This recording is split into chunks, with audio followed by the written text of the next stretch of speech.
spirit of reconciliation, I acknowledge the traditional custodians of country throughout Australia and their connections to land, sea and community. I pay my respects to their elders past and present and extend that respect to all Aboriginal and Torres Strait Island peoples today. Welcome to Totally Lit, the podcast celebrating reading, writing and creating literature. I'm your host, Ky Garvey. Thank you for listening.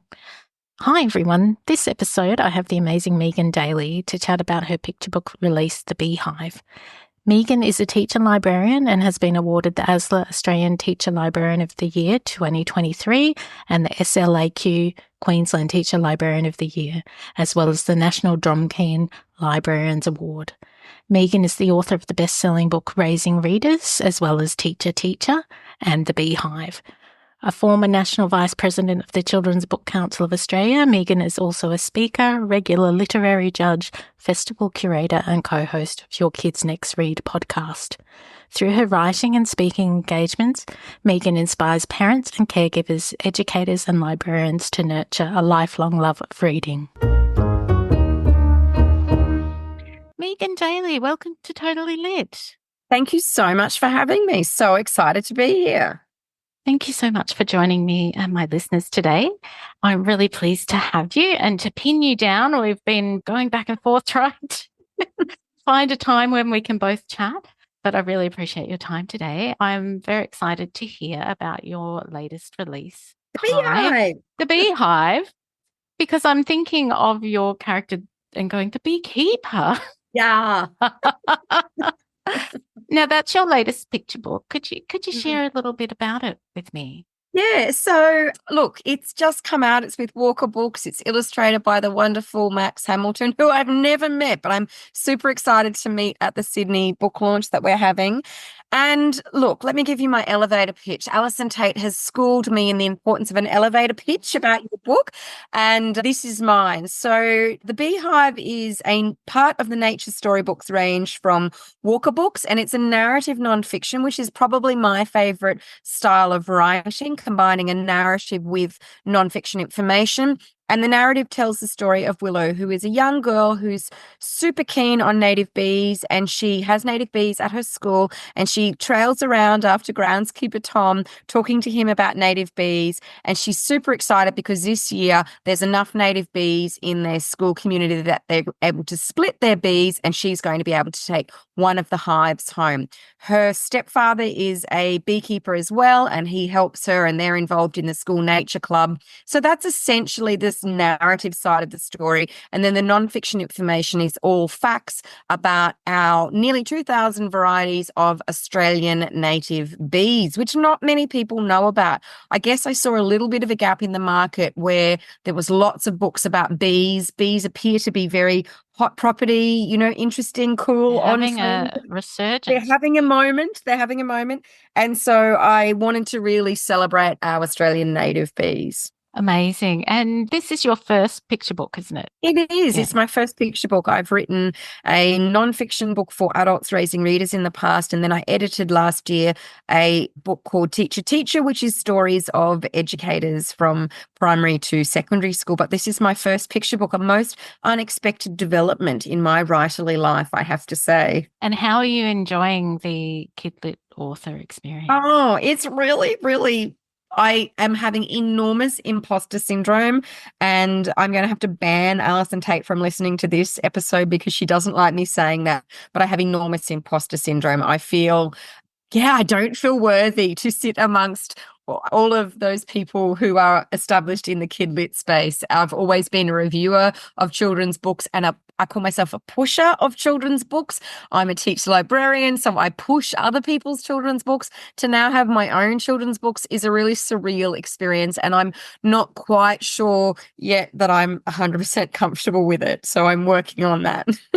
So much fun. I have loved my experience. And yeah, I'm pleased to hear that it's been going well for you. You have had a Brisbane launch, and what was happening with your Sydney launch? Would you like to Yeah, so share I when that had is? 100 people at my Brisbane launch, and I believe there's going to be around the same number at the Sydney launch. It happens to be the same weekend as the Taylor Swift concert in Sydney, so who knows how that will go. But I'm really excited to be meeting Max Hamilton at that launch, and it's at Glee Books.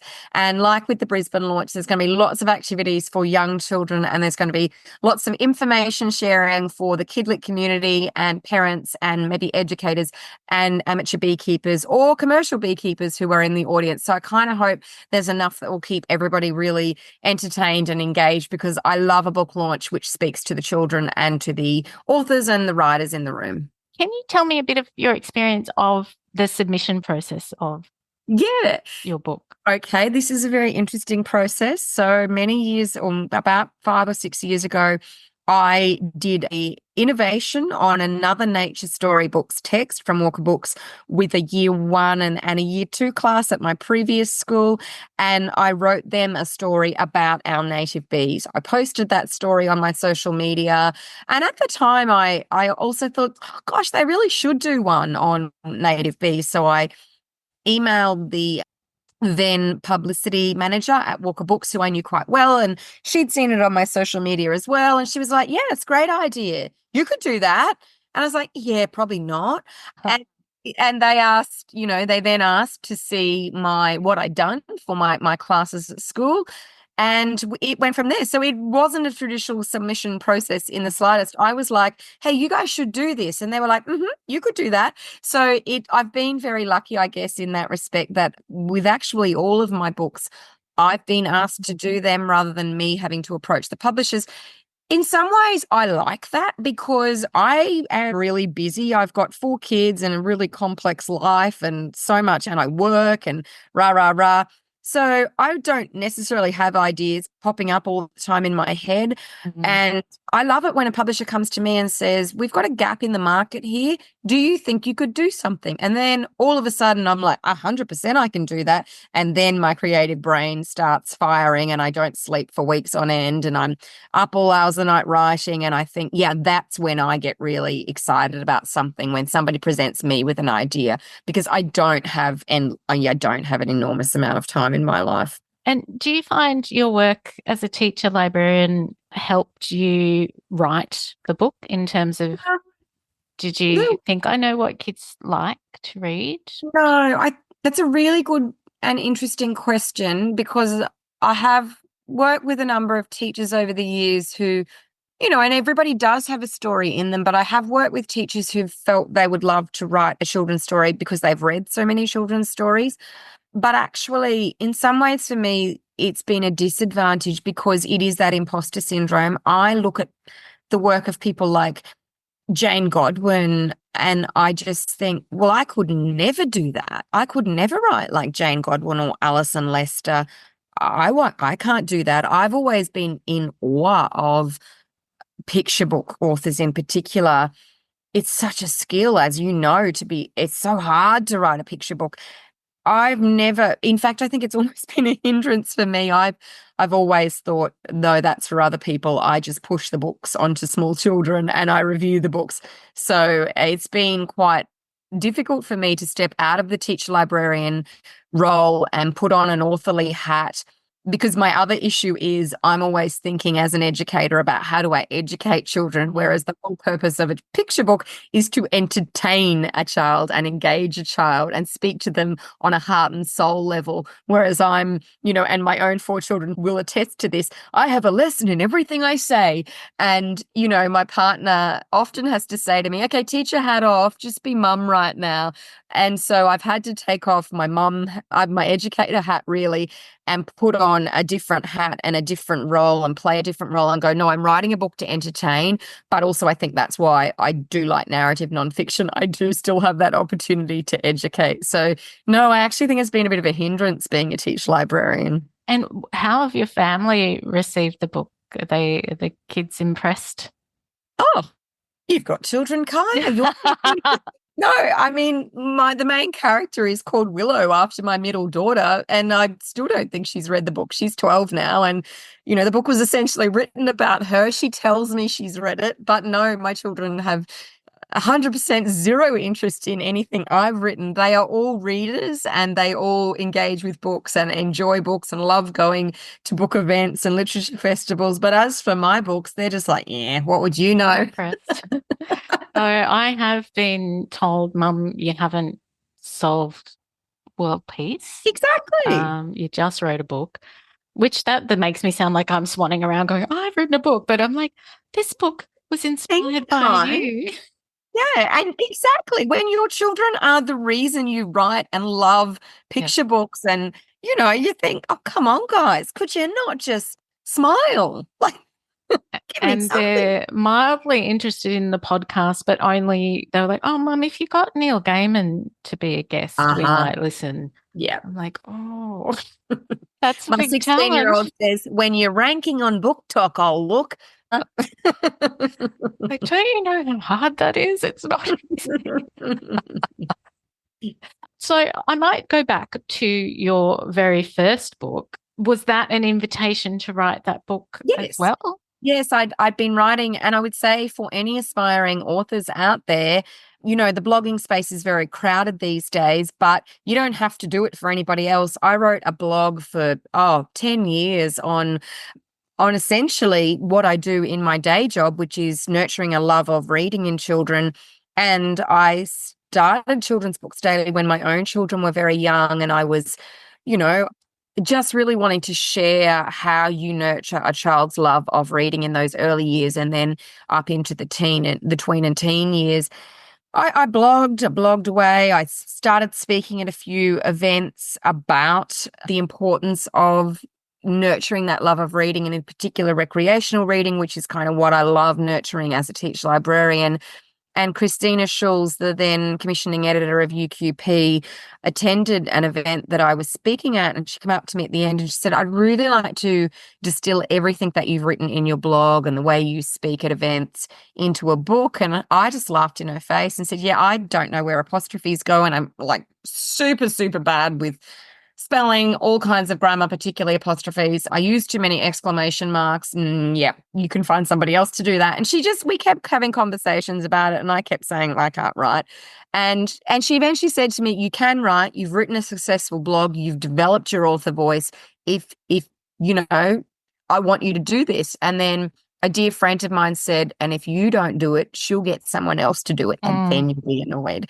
And so it happened from there. And I feel like Christina Schulz extracted that book from my head, and it became something far bigger than just me. But I am so proud of that work. Nice work, Megan Daly. You got a publisher to beg you to write a book. But usually it's the other way around. She probably regrets it, because she now does understand that I just throw apostrophes at a page and hope a few land in the right spot. Yeah, and not to I do believe that writing is a craft, but we do have tools these days to help us. So if you can use Grammarly or Word or and I help you with those things. You're very right. I now know, and you've learnt this lesson earlier, obviously, I now know that the most important thing is finding your author voice, not all of the other stuff. And also writing well in terms of grammar is also very different from writing well in storytelling. Yes. So sometimes people are good at one or the other and not both. Sometimes I'm like, is that apostrophe right? And more because I work in internal comms, it's me wanting to have everything perfect. But then I'll have something like a typo or that apostrophe doesn't belong there. And I'm like, I wanted to get it right. Yeah. No, it's very different. And you're so right, because I can teach year 1 and 2 grammar. Look, I can teach higher than that, I can assure you. But that's because I know the specific rules as such, or they're a little shaky in some areas, hence why I've moved out of classroom teaching. But it is less about getting every single part of it perfect, and more about creating voice first and then worrying about the other stuff later. And do you have plans for another picture book? Oh, gosh. haven't actually been asked that yet. Look, if someone comes up with a great idea they want me to do, yep, I would do that. Again, like I said, for me, it's a matter of time, and I just have so many things I want to do in life. And this book, I guess, has combined my two great loves, bees and books. And I feel like, well, I started at the top. There's, I don't know. Look, I'd love the nature storybook series. I would really love to do another one of those at some point. I have lots of little ideas that flow around in my head at times, but whether or not one of them comes to fruition, I don't know. That's a really tricky question I haven't actually thought about yet. It's difficult too, because sometimes you have lots of ideas, but you've got to execute them in the right way. Like a picture book, you can write it and go, oh, it's just not working the way I thought it would work. It's got to keep honing it and making it what you want it to be. But it sounds like, because you have such a love of bees, that it's yeah, you've nailed it with this one. I feel like I've nailed it. And I'm doing lots of bee workshops in schools, combining kind of like an author talk, but also a bit of sustainability, nature education. So I'm kind of really enjoying that. And I guess for me personally, I wanted a book I could use about native bees in doing bee workshops. And I've done that now. So it's been great. It's been a great experience. And because you do work as a teacher librarian during the day, how do you balance being an author, podcaster, speaker, and look, I don't sleep very much. And despite being a librarian who pushes books on other children, and like I said, my children do read, but there is a fair amount of screen time and outsourcing of my children, I have to admit. But I hope that I'm developing resilient and independent children who are thinkers and creators and able to find their own way in the world. And we do a lot of beekeeping and so forth together. But I balance not particularly well. I have this year got a job share partner, which has been the best thing ever for me. And I'm super excited about how that's going to work, because it's given me a day to focus on school visits and going to literature festivals and just having that space for my brain to go, okay, today I'm not a teacher librarian and I'm not a mum of 4 kids. Today this is author Megan, and what does that look like? So I'm really excited to see how that progresses. I also try once a semester to go away with my dad to a really, really boring place with no Wi-Fi.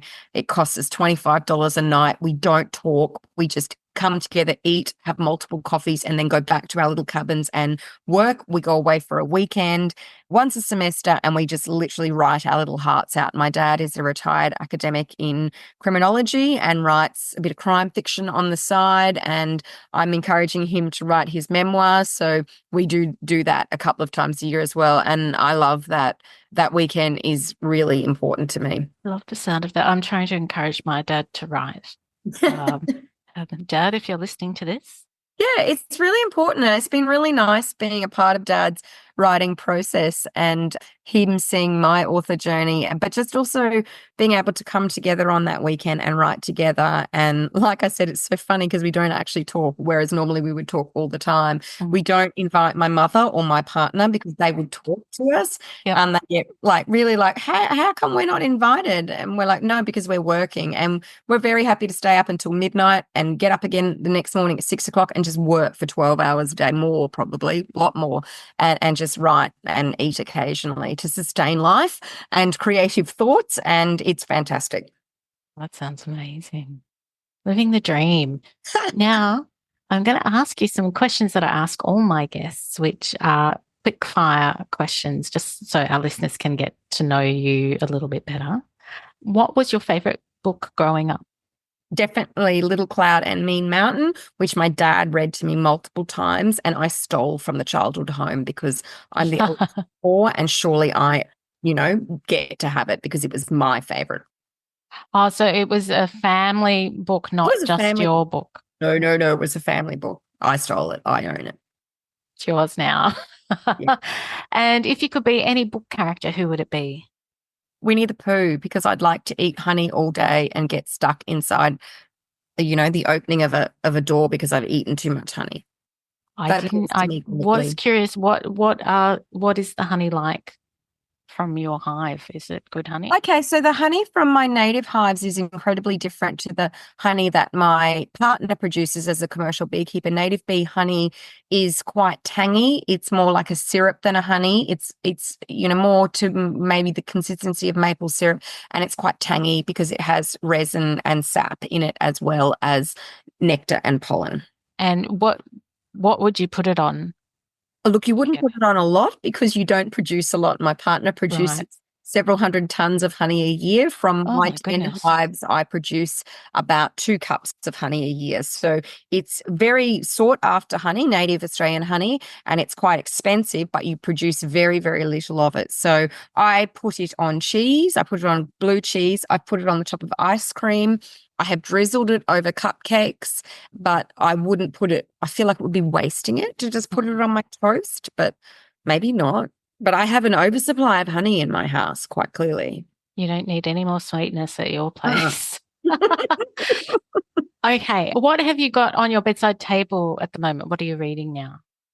I am reading The Naturalist of Amsterdam, which is an adult book, and I never read adult books, but it's written by a Brisbane author and it's about insects. And the end papers I was so overwhelmed by the beauty of the end papers. I had to buy this book and I am loving it. I'm struggling to read an adult book because I don't normally read adult books, but I'm absolutely loving it. Okay, so and this might be difficult for you because you know so many writers, but if you could invite 5 literary people to dinner, who would they be?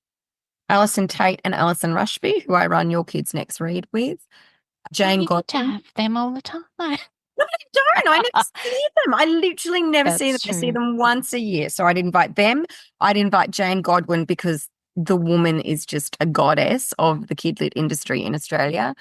I would invite A. Milne, even though he is long deceased.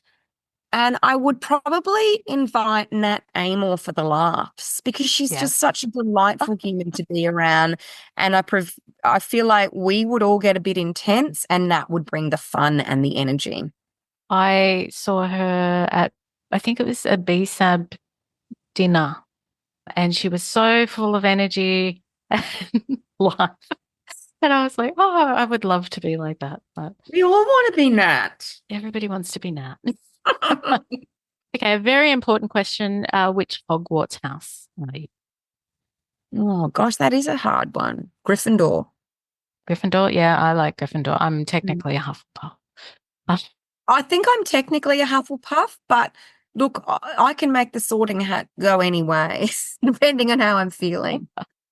now, I'm not sure if how this question will work because it sounds like some of your journey your writing has been on invitation. So I'm going to ask you, what advice would you give yourself going back to the beginning of your writing journey? Yeah, no, I can definitely. My advice would be don't worry less about the technicalities of writing and just put more of yourself into it, because I really struggled with raising readers. It took me a really long time to pull that book out of my brain, and Christina Schulz had to extract it out, really, because I was so concerned about the technicalities and doing everything right. And I just didn't focus on loving the process.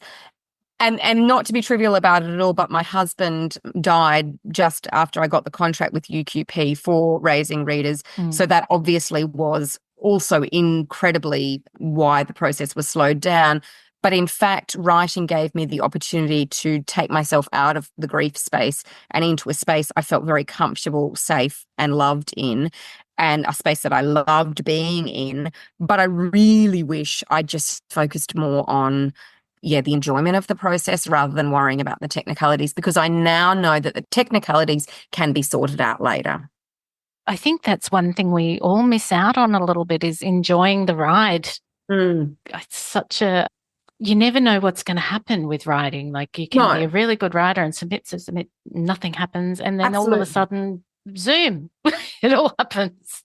Yeah, that's exactly right. And so it can be a really frustrating process as well, can't it? For all of those reasons that you've just said, it feels like nothing is happening. And then all of a sudden an opportunity presents itself and you kind of just have to be ready for that. But I think, yeah, really enjoying the process is super, super important.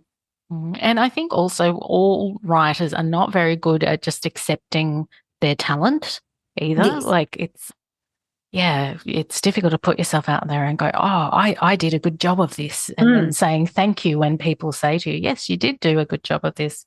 And it's like, oh no, I just wrote, I do this all the time, whereas I just wrote a picture book and and I'm like, no, stop doing that because it was actually really hard. Yeah, no, Alison Tate's really tried to pretty much bash that out of me, that idea that I don't belong in this space. Yeah, it's a tricky one. We all doubt ourselves, don't we? We do. And I think that, the message to authors out there is just, own it and do it.